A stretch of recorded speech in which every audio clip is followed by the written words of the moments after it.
I'm going to talk to you about World War One. And so the first thing you need to know about World War One are the real causes of World War One. And if you look right here, the real causes of World War One can make up the word main, M-A-I-N. The first letter, M, stands for militarism.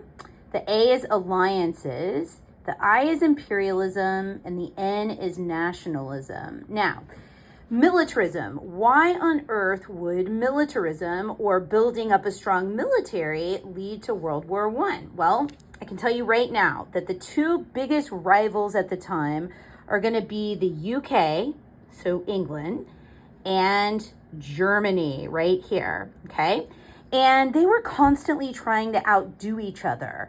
If one country started to build up their military, well, then the other country got suspicious and was like, oh, maybe we need to build up our military. And that led to tensions. Another thing that was happening is you see these alliances are being formed. And if you look on my map here, you have two different groups of green. Here, this olive green, you have Germany, Austria-Hungary, and to a lesser degree, Italy. And then in like that kind of emerald green, you see the UK, France, and then over here, Russia.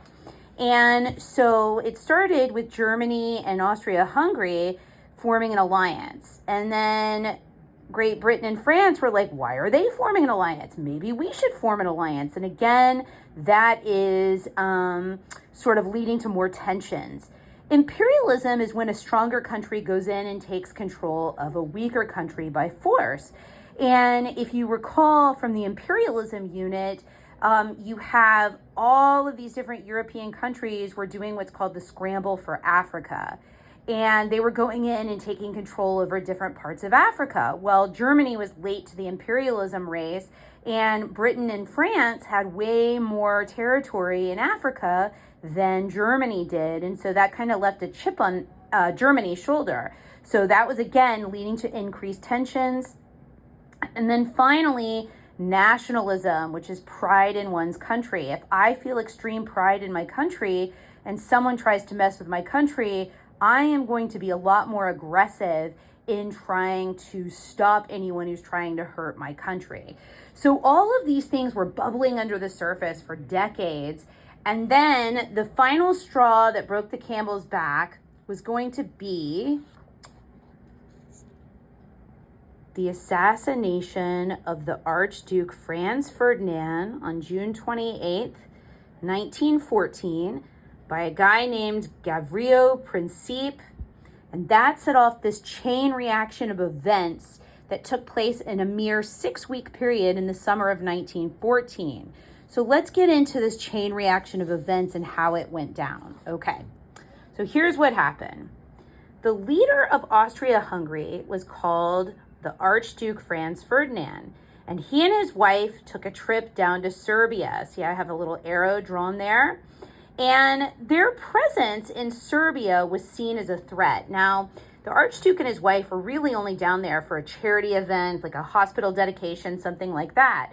But Serbia thought that their presence in their country meant that they were going to try to expand Austria-Hungary's powers onto them. They weren't, but that's what they thought. So after the charity event, the Archduke and his wife get back in their car. And remember, cars back in 1914 were not like they are today. They didn't have bulletproof glass. And so their driver took a wrong turn, and they go down this back alleyway where they are met by a member of a terrorist organization called the Black Hand. And the Black Hand had a member named Gavrilo Princip. And Princip, his name is right there, member of the Black Hand, which was a pro-Serbian conspiracy group, he shot and assassinated the Archduke and his wife. Well, when this happened, it set off a chain reaction of events that would take place over the next 6 weeks. And so what happened was Austria-Hungary had just lost their leader, and so they declared war on Serbia. Now, if you look at Serbia in this map, you're going to see it's a lighter shade of green to Russia, to the UK, and to France. And so when Austria-Hungary declared war on Serbia, Russia went to their aid and they started to mobilize troops down into Serbia, because look how small Serbia is. It definitely couldn't defend itself against Austria-Hungary. So Russia starts mobilizing troops, sending troops from here, going down into Serbia. Well, when they did that, Germany sent Russia an ultimatum and said, hey, Russia, you better stop your troops from going down to Serbia or we are going to declare war on you. Well, Russia didn't listen to Germany. They continued mobilizing their troops to go help Serbia. And so Germany declares war on Russia. But Russia is large. Look how big Russia is. So the Germans had an idea that they were going to implement this plan called the Schlieffen Plan. And the Schlieffen Plan said, okay, let's go over and quickly take out this Western Front over here in France. And then once France is out, then we can worry about Russia, because Russia is much bigger than France. And so what did Germany do? Well, they went into neutral Belgium, which is right here. All these territories, like in this kind of vanilla color, are neutral. And Belgium didn't want German troops in their country. So what did Belgium do? They turned to the UK and said, hey, UK, you have got to help us get German troops out of our country. Well, the UK could not stand Germany. Remember, they were big rivals, competing in all the reasons that led to World War I. And so the UK was happy to help Belgium to get Germany out of their country. And so the UK then declared war on Germany. And this chain reaction of events, which is written right here, happened in the summer of 1914 in a mere 6-week period.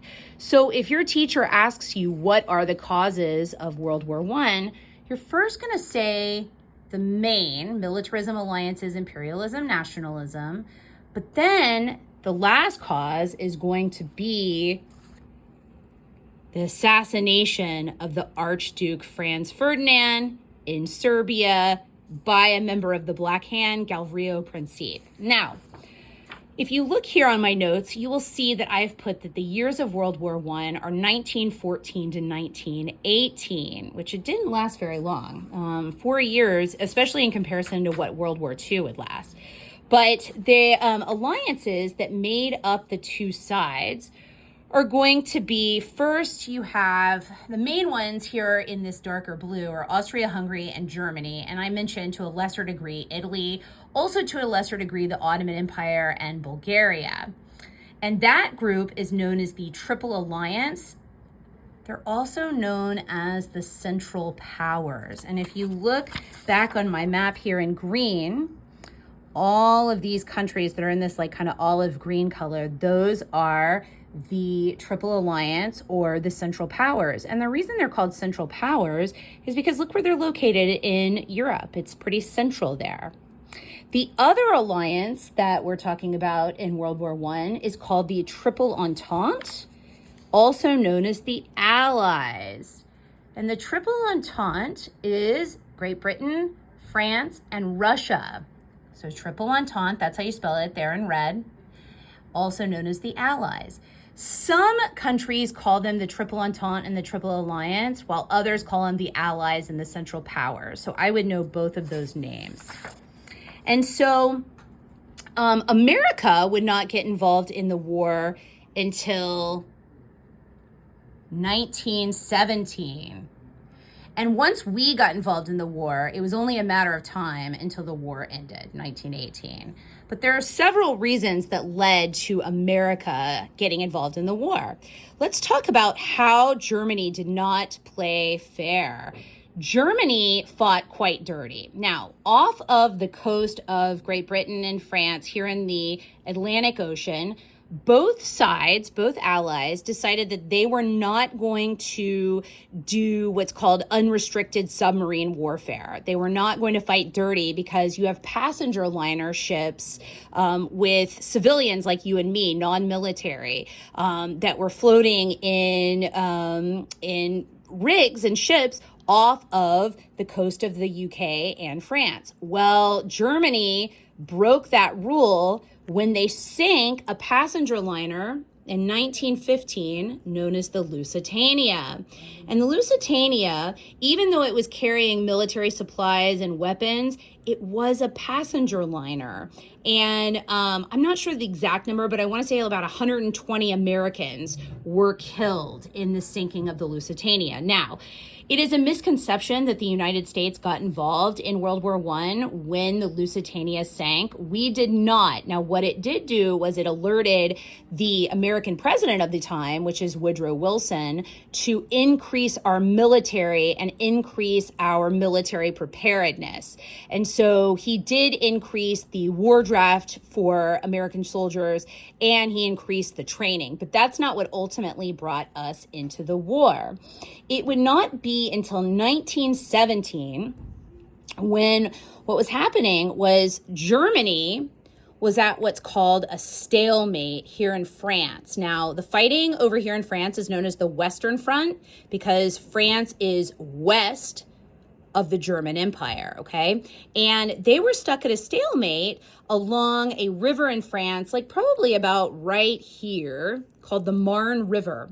And the reason they were at a stalemate was because of something called trench warfare. Trenches were like really deep ditches. And if I have French troops in these ditches that were anywhere between 10 feet and 30 feet deep underground, and then Germans are fighting in ditches over on their side in trench warfare, then no one is getting hurt. And so no one's really losing, but no one's winning. And the Germans thought that they were going to be able to infiltrate France over here on the Western Front much faster than they actually did. And so they started to get nervous, and they knew that if the United States got involved in this war, we, of course, would be on the side of the Triple Alliance, on the Triple Entente. We would be on the side of the Allies, which is Britain, France, and Russia. So what happened was the Secretary of War of Germany would send a telegram. And remember, telegrams were like earliest forms of, for lack of a better word, an email, a message. And all telegrams back in 1914, for whatever reason, that were sent from Europe over to the Americas had to go through the UK. The UK was the only country that had telegram technology at the time. And so the Germans sent this message, a telegram, called the Zimmermann telegram. And that's how you spell it right there, Zimmermann telegram. And the Zimmermann telegram was basically meant for the German chancellor that was in Mexico. And it basically said, hey, Mexico, if you start a war, if you start smack with the United States to keep them preoccupied so that they don't get involved in this war, when our war is done, we, Germany, will help you, Mexico, take back all that territory that you lost to the United States. So think about Texas, California, New Mexico, basically all of our southwest and western part of our country. Well, our president, Woodrow Wilson, saw that as a direct threat. And so it was the Zimmermann telegram that would be the final straw that would bring the United States into World War I in 1917.